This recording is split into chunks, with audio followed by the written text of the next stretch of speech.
All right, we are here at the PwC headquarters with their brand new brand ambassador, Garry Ringrose. Garry, congratulations on the new role. And I think the question everybody all around the country is simply, how are you? How's the ankle holding up? Yeah, it's good. It's great, thanks. Obviously, it's never ideal coming back from injury and then picking up another one, but thankfully it's not too bad, and it's an ankle injury that the medical team at Leinster have dealt with before, and the procedure's been done plenty of times before, so it's not a long-term one. So there's another couple of weeks to go, and then hopefully we'll be back fit. What kind of person are you when you're injured? Are you looking to be involved all the time with Leinster in terms of team meetings and stuff like that? I think when you're injured, there's an onus to be in meetings anyway, and that would come from the player and the coaches as well. So no one really gets left behind when you're injured. Everyone's still involved. It keeps evolving with the team each week. So yeah, you'd still have some sort of contribution, or certainly pick up learnings from games. Stuart Lancaster described you as philosophical with regards to this current injury, and I think that's probably pretty accurate, because when you look at the injury again, at least it wasn't a soft tissue injury. You couldn't have prepared any better to avoid this type of injury. It was a freak accident, so to speak. Yeah. Well, that's when I was chatting to him, he was asking how I was, and I suppose that was the answer I gave. I didn't really think about it too much, but that thing, it's obviously it's not ideal, but it happens. When it rains, it pours, and coming back from injury, just picked up another one. But as you said, luckily it wasn't worse. Yeah, you mentioned it there yourself, coming back from injury and picking up another one. So how much has this been a psychological battle as much as a physical one? Yeah, it is. It's a challenge, and I wouldn't use the word frustrating to describe it. I mean, you channel your energy into other areas, and the rehab itself. I think I was talking about earlier, pretty lucky to be in a club, say, that has, say, someone like Jamie Heaslip who's in a long-term injury, and seeing his professionalism and the energy and positivity he brings around the club.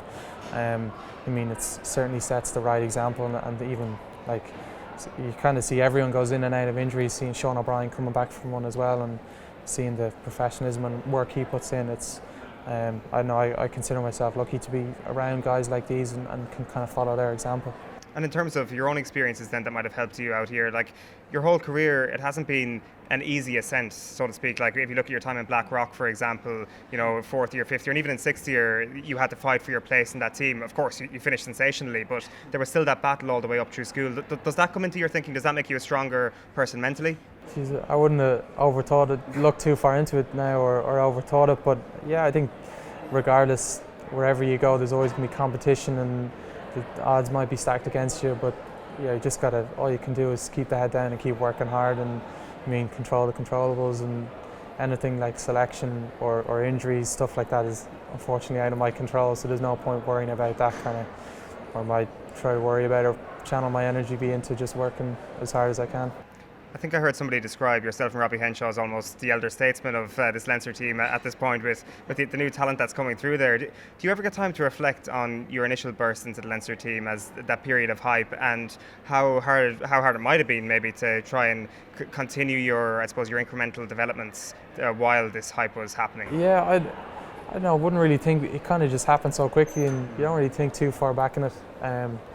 It's weird to think it's my third, could be even fourth season with Leinster, and I still have the same sort of energy and enthusiasm as day one. It doesn't really feel like anything's changed, and I think in terms of hype, you don't really pay too much attention to it. I mean, sometimes people don't see rings being run around you in training, and some of the mistakes you make during matches mightn't be as evident. So there's always stuff like that's in the forefront of focus of trying to improve on, and not really worry about anything else outside that.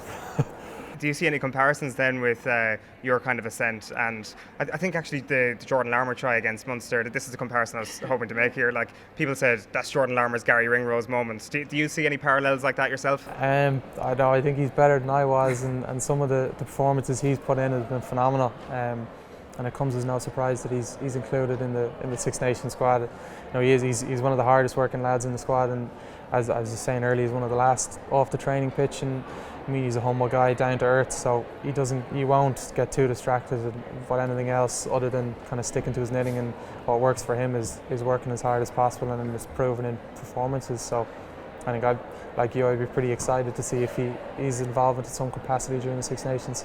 Are you of the belief, given your own experiences, that the best method is always just to throw somebody into the deep end? If they're good enough, they're old enough, kind of thing?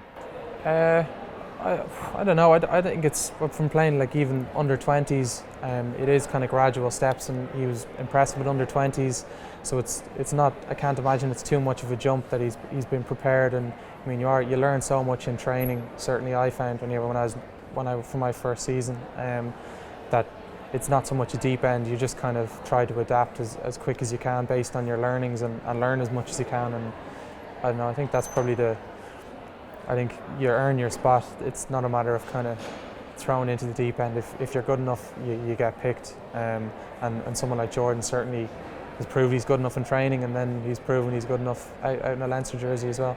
It seems like an amazing place to be learning your craft at the moment, Leinster, just given the characters that are there, like Leo and Stuart Lancaster's been a huge addition, the players like Isa and Johnny Sexton, and then when you're in with the national squad, obviously Joe Schmidt, the master of them all. So there's so many different people you can gain experiences off, I'm sure. Yeah, well, that's what you say. Like someone like Gervin was head of the academy when I was in the sub academy, and then as I went through to academy and then senior, he went through to the backs coach as well. So even getting to work with him, Leo, who are past Leinster players who've been successful with Leinster, and I mean they know what it takes to win, and then obviously Stuart with his experience adding to that.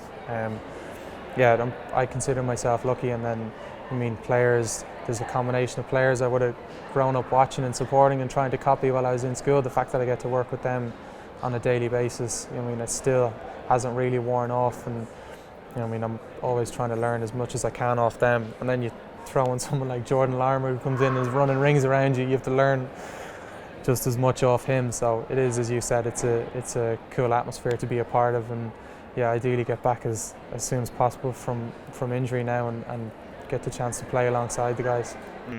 Hearing that, you're obviously studying law and business in UCD at the moment. Whenever you see a rugby player who's, I don't know, studying, you think about the practical nature of it all, setting themselves up for a life after rugby. But with you, it seems that there's almost just a sense of improving yourself as a person and upskilling, and even looking down the line isn't really a factor, that it's about self-improvement. Yeah, well, you're right. It is just about being better. I know my dad, who played rugby, his rugby career now not at any great level, but he was playing down in Blackrock, the club, and it was one game he was injured, and then that was that for him. So I think it is a brutal sport, so you have to kind of have something to fall back on. But what was his injury? If you were to ask him, he'd talk to you for about 20 minutes about it. So, but it was just an internal thing that went wrong, but that was him. So, and he certainly himself, my mum would always have been on my back about studying in college, but even Leinster would always encourage it as well, because they drive that self-improvement, and it's no harm when you leave the building that you have something else to work towards, and it makes you better all round. So like Leinster and Leo in the past has been incredibly facilitative to my degree and exams I might have, and then in turn thankfully I'm in UCD, and they do incredible work at helping me and supporting me and giving assignment extensions. And just there last month I sat an exam in the Aviva Stadium. It was in the captain's run before the Exeter game, so I was lucky that UCD were able to send a script down with an invigilator, and I was able to sit it at the same time as guys up in the RDS. So it was myself and Ross Maloney sat it after the captain's run before the Exeter game. That's amazing. Yeah, so it is, but that's what I'm saying. I'm lucky to be in UCD, that they're as supportive as they are, and then as well as Leinster, that they didn't mind at all, and they were happy and supportive of it as well. I'm not sure if this is an exact science, but I think the points for law and business are around 520 points, so that tells me it's pretty hard work. A bit less 5 years ago now, but it was in and around that, yeah.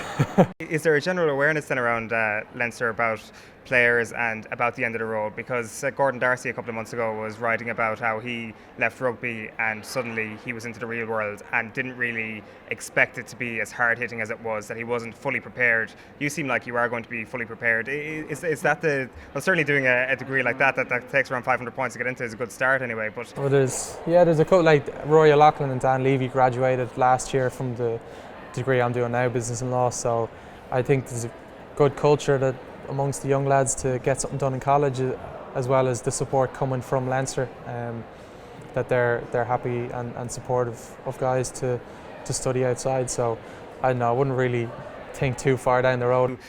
Have you been around the squad when Bundy Aki's been in there? How has he changed things in terms of like how centre is set up and how the conversations you have around the game?